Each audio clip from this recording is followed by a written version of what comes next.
قحاتي حقيقة، يعني من اللطائف اللي بتحصل لنا احنا طبعا في مجالنا ده، يعني حقيقة الواحد بيلاقي بعض اللطائف كده. ففي واحد سوداني قحاتي مش عامل لي صواته مع اخواننا الشعب المصري، ومصر انا بعرفها وبشوفها، ما انت شايفها ولا عارفها. مصر الكنانة دي انا حخصص ان شاء الله لايف العيد ده لمصر، وهتكلم عن مصر كلام هم المصريين ما عارفينه. وانا طلعت اتكلمت عن انه الوضع السياسي في مصر جاي عليه خراب، قلت لهم ما تطلعوا ثورة، امشوا استخدموا كل الوسائل السلمية، اعتصام وعصيان مدني، وارفضوا للسيسي وقول له الرغيفة دي ترجع علينا 5 ساعات، لكن ما تخططوا انكم تطلعوا له، لانه مصر المرحلة الجاية في فرتقة افريقيا والاقليم كلها خدمة لمصلحة دولة الصابون. قلت لهم حيفرتقوا جيشكم المصري ده وحيدخلوه في ازمات، حيفتحوا له جبهة ليبيا وجبهة السودان اصلا مفتوحة، ودي الامارات ورا الحاجة دي، وده المخطط الجدول المعروف، والكلام ده بقوله من بدري، بقول لهم ما تنساقوا ورا الحاجة دي، امنوا بلدكم بانكم تبدوا بكل الوسائل اللي تحترضوا بها، هم سايقينكم في فوضى وبحيأزموا عليكم الوضع الاقتصادي. قام ده مشى قال لهم يا اخي ده بيتكلم في النظام السياسي بتاعكم. الزول الرد عليه هو رجل أكن له الاحترام والتقدير، ما حقول اسمه عشان ما نعمل له مشكلة مع جهاتهم يعني، فانتوا عارفينه الآن. وانا من هنا برسل له تحية خاصة وبقول له احنا بيكم منتصرين، وباستقبالكم لنا وبوقفتكم معانا، وما بننساها مهما حصل من اي تفلت اللي عملته مصر مع الشعب السوداني احنا ما بننساه. وفرت السكن الامن والعلاج والمأوى، نقطة عربي انتهى. لما تقفلت علينا الابواب فتحت مصر بابه والشعب المصري فتح بابه، نقطة عربي انتهى.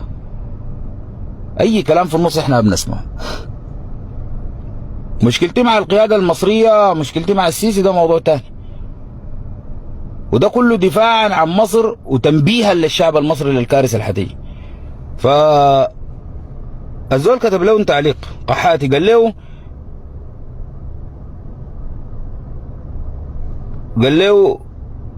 انا تركت للانصرافي امشي شوفوا قال شنو عنك وعن دولتك، الانصراف اللي بتمجده ده بل مصر بل شديد. كتب له تعليق كده، فالزول عمل فيديو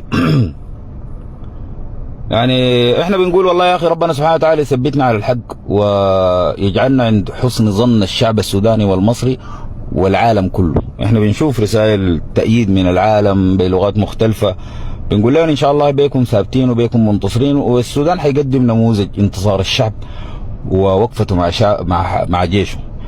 فقال له يا اخي امشي شوف الانصراف اللي بتمجده ده بل مصر بل شديد. الاستاذ المحامي ده ربنا يحفظه عمل الفيديو بعنوان شنو؟ قال نحن مسامحينه، بيتكلم بلسان الحكومة الشعب المصري، قال احنا المصريين مسامحين الانصرافي. ده الفيديو عنوانه كده، قول يا الانصرافي مسموح للانصرافي حد ليه وشوك في حاجة؟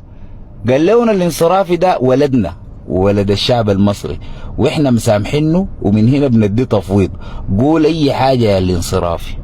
قال ليكم عندكم شوك في حاجة؟ وكلامه ده سجلوا ليكم فيديو وانا حسمعك له ايها القحاتي. اتفضل. قال الانصرافي قال ايه الانصرافي؟ انا مسامح الانصرافي على اي حاجه قالها، والانصرافي لو انتقد انتقاده زي العسل، واحنا قابلين انتقاده وانا مبسوط من انتقاده، والعادي ان احنا ننتقد في بعضينا، حقه انه يطمع في بلدنا ويطمع في اهله ويطمع في ناسه ويعشم في اهله، ولما نقل في حاجه او ننقص حاجه تنقص غصب عننا من حقه انه يلوم علينا. ولدنا واحنا مبسوطين بيه وفرحانين بيه، وخليه يقول عني اللي هو عايزه وانا مسامحه. عندك حاجه تانية عاوز تعملها؟ انا فرحان بالانصراف ومبسوط جدا منه يعني، وسعيد ومتكيف على رئيس السودانيين. انت زعلان على الانصراف اللي قاله؟ احنا مسامحينه. احنا يا عم يقول اللي هو عايز، الانصرافي ابن بلدنا وابننا واخونا وولدنا، واحنا مسامحينه يقول اللي هو عايزه. في حاجه تانية يا محمود يا ابراهيم؟ الله اكبر يا اخي، الله اكبر، الله اكبر والله يعني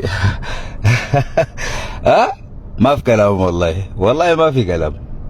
حفظ الله الشعب المصري وحفظ الله مصر الكنانة وانا حخصص ان شاء الله لايف العيد باذن الله، نتشارك مع الشعب المصري فرحة العيد، ونتقاسم معاهم اللقمة، ونتقاسم معاهم الهم، ونتقاسم معاهم الفرح. وربنا يحفظك، وتحياتي لك، وشكرا جزيلا.